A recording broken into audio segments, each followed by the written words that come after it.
오늘 하나님께서 우리에게 주시는 말씀은 고린도전서 12장 27절에서 31절까지의 말씀입니다. 고린도전서 12장 27절에서 31절 말씀 제가 읽도록 하겠습니다. 너희는 그리스도의 몸이요 지체의 각 부분이라. 하나님이 교회 중에 며칠 세우셨으니 첫째는 사도요, 둘째는 선지자요, 셋째는 교사요, 그 다음은 능력을 행하는 자요, 그 다음은 병 고치는 은사와 서로 돕는 것과 다스리는 것과 각종 방언을 말하는 것이라. 다 사도이겠느냐, 다 선지자이겠느냐, 다 교사이겠느냐, 다 능력을 행하는 자이겠느냐, 다 병 고치는 은사를 가진 자이겠느냐, 다 방언을 말하는 자이겠느냐, 다 통역하는 자이겠느냐.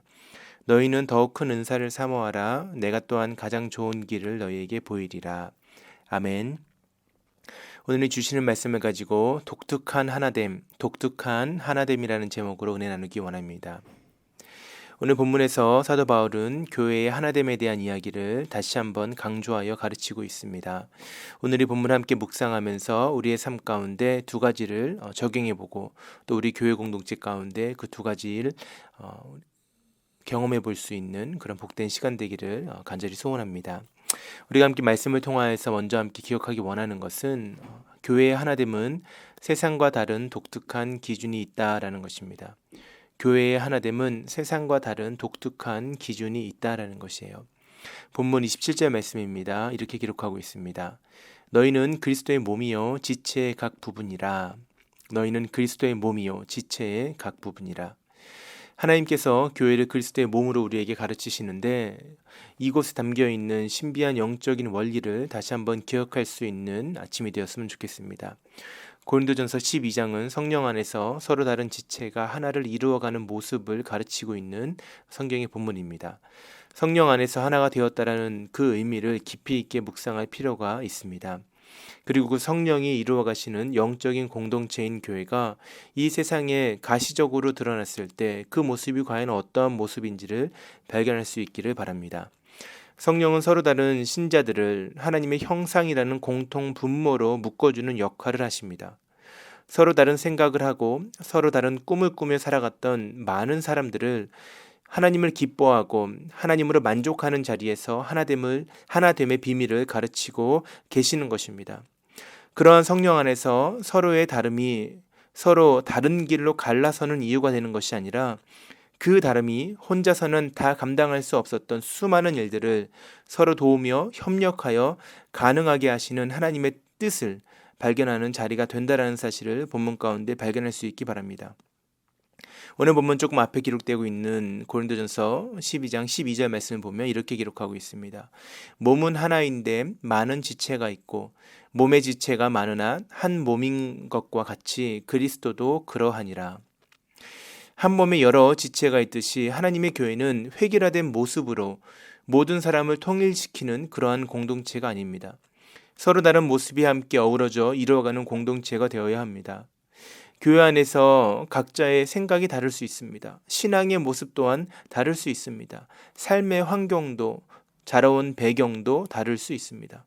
그러나 그 모든 다름이 있는 그대로 보여질 수 있는 그러한 공동체가 되어야 하는 것입니다.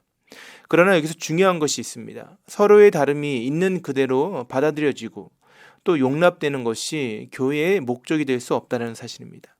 나아가서는 그 모습이 교회가 추구하는 하나됨의 모습 또한 될 수 없다라는 것입니다.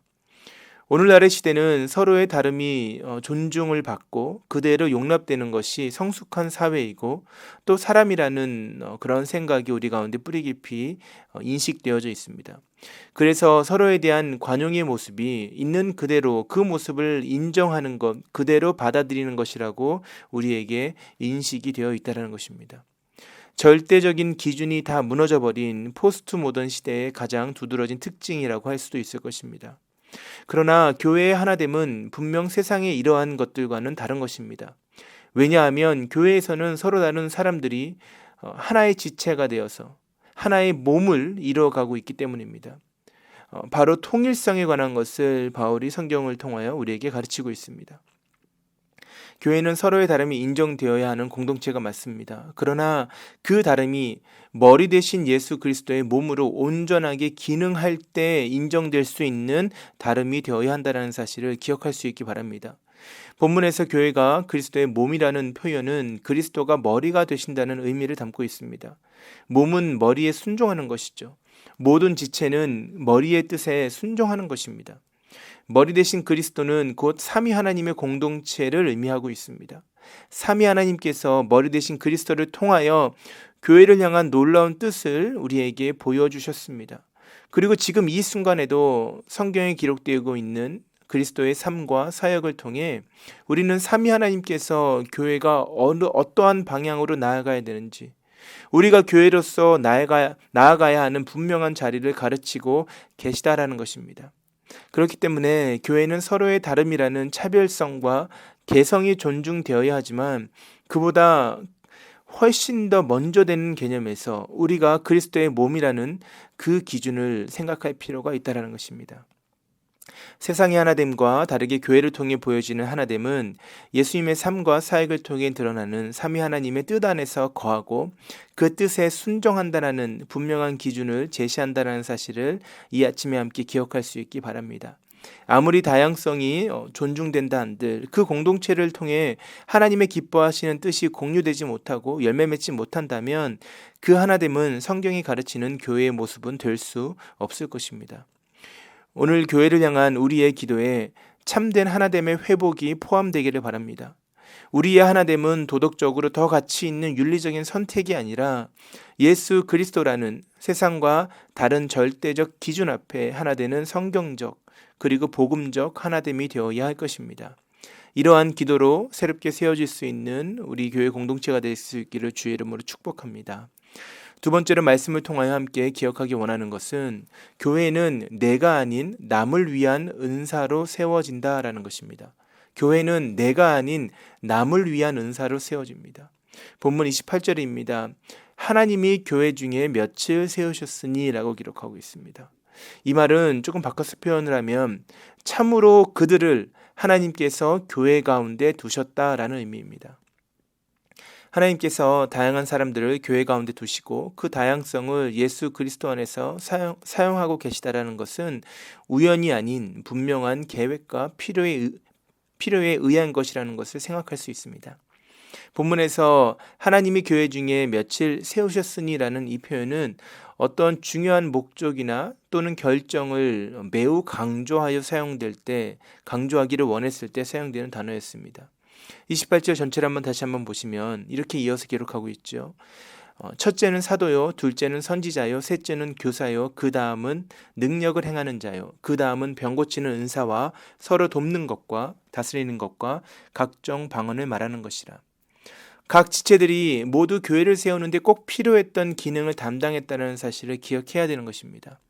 사도, 선지자, 교사는 하나님의 말씀을 교회 공동체 안에 전하는 기능을 가지고 있었습니다. 사도와 선지자는 전 세계에 흩어져 있는 교회를 위한 기능이었다면 교사는 지역교회에서 말씀 사역을 감당하는 기능이었습니다. 능력을 행하고 병을 고치고 서로 돕고 또 다스리는 은사들 역시 교회를 더욱 건강하게 세워가는 기능적인 역할을 감당했다는 것입니다.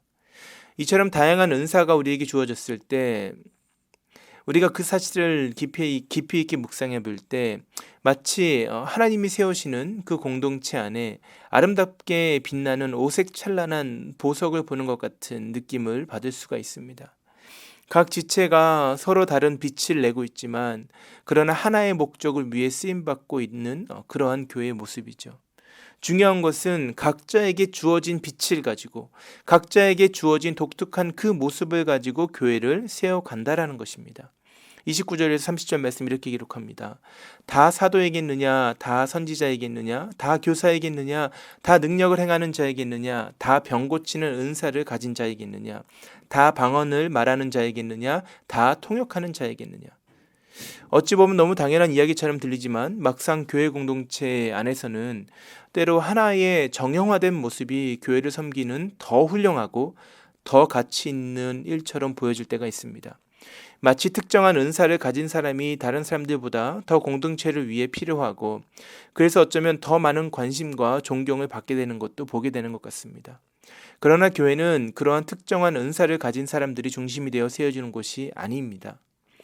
하나님께서는 특별한 목적과 뜻을 가지고 각 사람을 모두 다르게 만드시고, 그 사람이 교회 공동체 안에 꼭 필요하도록 하셨다는 것입니다. 저희 집에 있는 아이들이 요즘에 피아노를 배우고 있습니다. 피아노를 배우면서 처음에는 단조로운 음만 내며 연주를 하다가 화음을 배우기 시작하고 화음을 넣어서 연주를 하기 시작했을 때 훨씬 더 풍성해진 소리에 스스로가 놀라고 온 가족들도 기뻐하는 것을 최근에 경험을 했습니다. 교회는 하나의 음을 내기 위해 존재하는 사람들의 모임이 아닙니다. 마치 피아노의 연주에 있어서 다양한 화음을 통하여 더 아름다운 소리를 낼 수 있는 것처럼, 그러나 각자의 자리에 정확한 음이 눌러졌을 때 아름다운 화음이 나올 수 있는 것처럼 서로 다른 소리를 각자의 은사에 맞게 연주하는 공동체가 되어야 합니다. 그러나 그 소리가 성령 하나님 안에서 완벽한 화음을 이루어 갔을 때 세상에 들려지는 아름다운 악기의 연주 소리가 교회를 통하여 나타날 수 있다는 것입니다. 각 사람이 자신에게 주어진 자리에서 은사대로 내는 소리가 다른 모든 사람들의 소리와 어우러질 때 가장 교회다운 연주가 가능해지는 것입니다. 그런데 이러한 다양한 은사로 세워지는 교회 공동체의 아름다운 모습을 가르치면서 바울은 더 큰 은사를 사모하라라고 가르치고 있습니다. 31절 말씀입니다. 너희는 더욱 큰 은사를 사모하라. 내가 또한 가장 좋은 길을 너희에게 보이리라. 바울이 왜 이렇게 이야기를 하고 있는 것입니까? 왜 은사 중에 더 큰 은사가 있다라고 말하고 있습니까? 그러면 더 작은 은사도 있다라는 의미가 될 수 있을까요? 여기서 바울이 가르치는 것은 다른 신자들에게 더 유익을 주는 은사를 사모하라라는 것을 말합니다.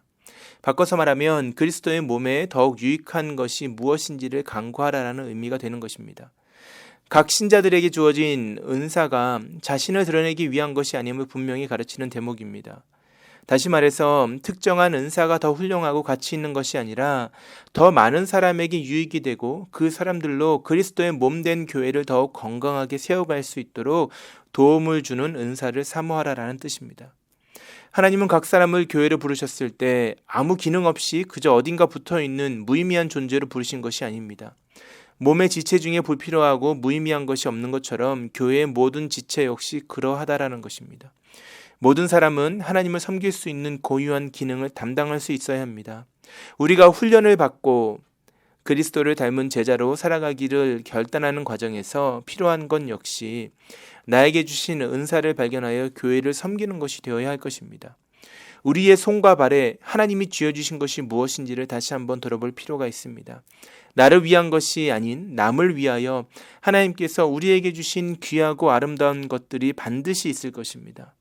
장인의 손에 쥐어진 망치 하나가 걸작품을 만들어내듯이 우리의 손에 쥐어진 하나님의 은사가 그 목적대로 다른 지체들을 위하여 사용될 때 교회라는 하나님의 걸작품을 오늘도 우리는 만들어갈 수 있을 것입니다.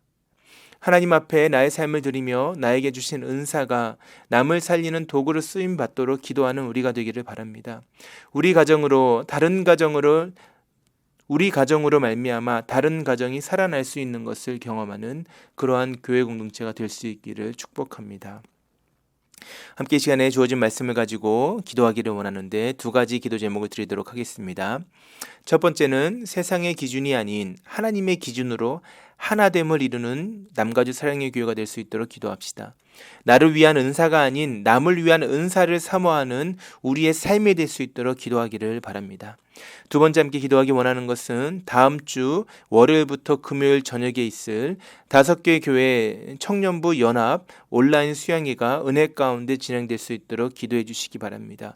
십자가 앞에서 하나 되는 복된 시간이 될 수 있도록 이 시대의 대학 청년들이 다시 한 번 더 부흥을 경험하는 복된 시간 될 수 있도록 같이 기도해 주시고 각자의 개인 기도의 자리로 나아가도록 하겠습니다. 같이 한번 기도하겠습니다.